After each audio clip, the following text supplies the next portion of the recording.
He steepled his fingers beneath his chin, his chest rising and falling in the kind of sigh that said he was wrangling his emotions, finding his words, whatever Nephilim with power and control did. It made me nervous. I didn't like being nervous.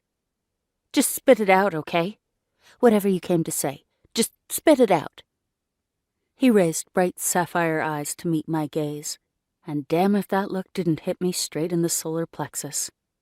"None of us want this, but if the contracts aren't followed, then the power held in Satan's seat will remain dormant. No one will get it, and chaos will rise. You have no idea how important it is that we fill that seat. The vacancy is a gaping hole in the fabric of order, a lure to every power-hungry devil and fallen. None of us want this, but we have no choice." He lowered his hands, pressing his palms to his thighs and drawing my attention to the taut fabric stretched across the powerful muscles. I tore my gaze back up to his face in time to catch his eyes flinch, as if he'd checked my regard and wasn't sure what to make of it. I blinked and looked away for a moment, gathering my own thoughts. I get it. I understand. But I don't agree with any of it. It's barbaric and unnecessary, and it has to be stopped. "And you believe you can stop it?" I raised my chin. "I'm sure as hell gonna try." "Hell," he smirked. "Apt, considering where you'll have to go in order to achieve your objective." My stomach tightened. Hell was a name given to the demon realm by mortals, and it was exactly where I'd be going. I'd made my decision to petition whichever prince I needed to in order to get the death contracts destroyed.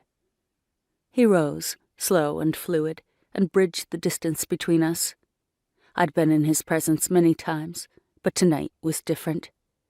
Tonight I could feel his aura like a beast in the room with us, surrounding him, spreading outward to push against my skin, testing, probing.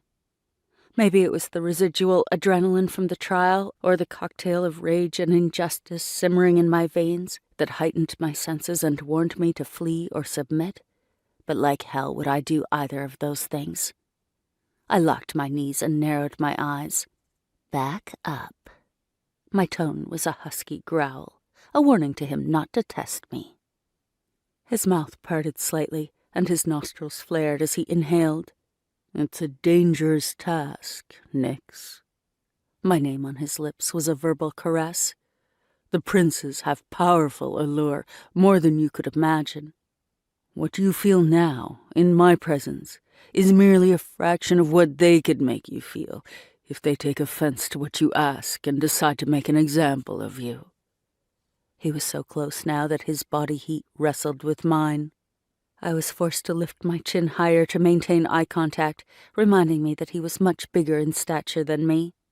He brought his hand up and ran a finger down my cheek, sending tingles skating across my skin. It took everything I had to keep my expression impassive and unaffected.